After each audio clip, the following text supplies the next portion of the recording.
Hello guys, সবাই কেমন আছো? আশা করি সবাই ভালো আছো। আমিও ভালো আছি। তোমরা সবাই গেম খেলো। প্রতি সিজনে তোমরা সবাই হয়তো হিরোইক অথবা মাস্টার ডান দাও, কিন্তু তোমরা অনেকেই আছো যারা ঠিক মতো হেডশট মারতে পারে না। যদি তুমিও চাও প্রতি ম্যাচে প্রো এর মতো হেডশট মারতে, তাহলে এই ভিডিওটা শুধুমাত্র তোমার জন্য। তাহলে চলো আর বেশি দেরি না করে, আর বেশি কথা না বলে ভিডিওটা শুরু করা যাক।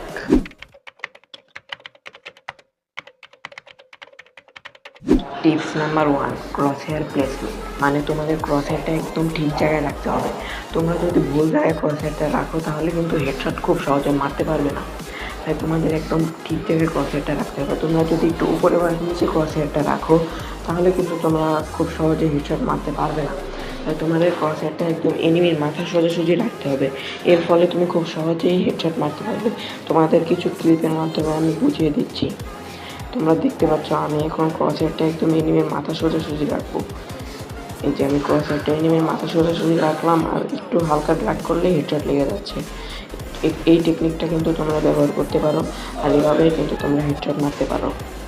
Tips number 2, jump plus M technique. এই টেকনিকটা ইউজ করে কিন্তু তুমি খুব সহজেই যে কোনো মুভমেন্ট করা এনিমিকেও হেডশট মেরে দিতে পারবে। তোমাকে কিছু একটা এক্সাম্পল দিয়ে দেখাচ্ছি।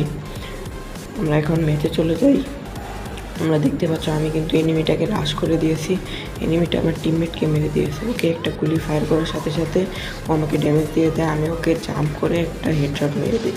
তোমরা কিন্তু এই টেকনিকটা ইউজ করতে পারো। টিপ নাম্বার 3, ক্যারেক্টার স্কিল কম্বিনেশন। তোমরা যদি একদম ভালোভাবে হেডশট মারতে চাও তাহলে কিন্তু তোমাদের একটা স্কিল কম্বিনেশন অনেক জরুরি। তোমরা যদি স্কিল কম্বিনেশনটা ইউজ করো তাহলে কিন্তু তোমরা খুব সহজেই হেডশট মারতে পারবে। তার জন্য তোমাদের আগে প্লেসেটে চলে আসতে হবে। প্লেসেটে আসার পর তোমাদের একটা অ্যাক্টিভ ক্যারেক্টার চুজ করতে হবে। অ্যাক্টিভ ক্যারেক্টারটা হচ্ছে তুষিয়া। তুষিয়ার ইউজটা আমি একটু পরে বলে দিচ্ছি। তার আগে তোমাদের একটা বিষয় বলে দিই। আমাদের সেকেন্ড ক্যারেক্টার যেটা তোমাদের সিলেক্ট করতে হবে সেটা হলো ডিবি। তোমরা যদি ডিবি ক্যারেক্টারটা ইউজ করো তাহলে কিন্তু তোমরা যখনই এনিমিকে ফায়ার করবে তখনই তোমাদের মুভমেন্ট স্পিড আর অ্যাকুরেসিটা অনেকটাই বেড়ে যাবে। আর তোমরা থার্ড যে ক্যারেক্টার ইউজ করবে সেটা উলফা ইউজ করলে তোমাদের কিন্তু হেডশটের ড্যামেজ অনেকটাই বেড়ে যাবে। আর এনিমি যখনই তোমাকে স্পেক্টার করবে তখনই তোমার ড্যামেজ আরও বেশি বাড়তে থাকবে। আর লাস্ট অ্যান্ড ফাইনাল তোমাদের যে ক্যারেক্টার নিতে হবে সেটা হলো লুনার সাহায্যে কিন্তু তোমরা যখনই ফায়ার করবে তোমাদের গানের রেট অফ ফায়ারটা কিন্তু অনেক বেশি বেড়ে যাবে। আর রেট অফ ফায়ার বেড়ে গেলে কিন্তু তোমরা খুব সহজে হেডশট মারতে পারবে। আর এর আরেকটা উপকারিতা আছে, যার সাহায্যে তোমাদের মুভমেন্ট স্পিডও একটু বেড়ে যাবে।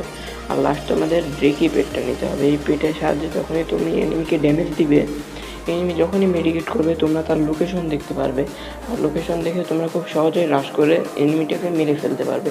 তোমাদের একটা ক্লিপ দেখাচ্ছি, তোমরা এর সাহায্যে অনেক ক্লিয়ার করে বুঝতে পারবে। তোমরা দেখতে পাচ্ছ আমার সামনে কিন্তু একটা এনিমিটাকে কিন্তু আমি মোটামুটি ভালো ড্যামেজ দিয়ে দিই। ও আমাকে ড্যামেজ দিয়ে দেয়। ও মেডিকেট করা শুরু করলে আমি কিন্তু ড্রেকি পেটের সাহায্যে ওর লোকেশন দেখতে পাই এবং বুঝে যায় ও মেডিকেট করছে। তাই আমি তুষিয়া দিয়ে রাশ করে খুব ইজিলি ওকে মেরে ফেললাম। Number 4, sensitivity setting. তোমাদের কিন্তু হেডশট মারার জন্য অবশ্যই একটা ভালো সেন্সিটিভিটি সেটিং রাখতে হবে। তোমরা যদি আমার যে সেন্সিটিভিটি সেটিংটা করতে পারো তাহলে কিন্তু তোমরা খুব সহজেই হেডশট মারতে পারবে। তোমাদের জেনারেল সবসময় রাখতে হবে 190, আর তোমরা রেড ডট রাখবে 180, 2x স্কোপ রাখবে 170, 4x স্কোপ রাখবে 150, স্নাইপার স্কোপ রাখবে 100। ফ্রি ক্যামেরা বাটনের তেমন কোনো কাজ নেই। আমার 200তে সুবিধা হয়, সেজন্য আমি 200 দিয়ে রেখেছি। তোমরা কম বেশি করে রাখতে পারো। টিপস নাম্বার 5, লাস্ট অ্যান্ড সবচেয়ে ইম্পর্টেন্ট টিপস, সেটা হলো ট্রেনিং গ্রাউন্ডে প্র্যাকটিস। তোমরা যদি একজন ভালো প্লেয়ার হতে চাও তাহলে তোমাদের কমপক্ষে 10 মিনিট করে হলেও ট্রেনিং গ্রাউন্ডে প্র্যাকটিস করতে হবে। এভাবে যদি তোমরা 1 মাস প্র্যাকটিস করতে পারো তাহলেই তোমাদের অ্যাকুরেসিটা অনেক বেশি বেড়ে যাবে। তো গাইস, ভিডিওটা যদি একটু হেল্পফুল লাগে তাহলে অবশ্যই একটা করে লাইক করে আমার পাশে থেকো, কারণ তোমার একটা লাইক আমাকে আরও নতুন নতুন ইউজফুল ভিডিও বানাতে মোটিভেট করবে।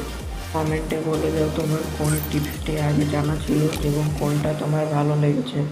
আর আমি একজন নতুন ইউটিউবার, এই ভিডিওটাতে ইউটিউবের জার্নি শুরু করলাম। তোমরা সবাই সাবস্ক্রাইব করে আমার পাশে থেকে আমাকে সাপোর্ট করো।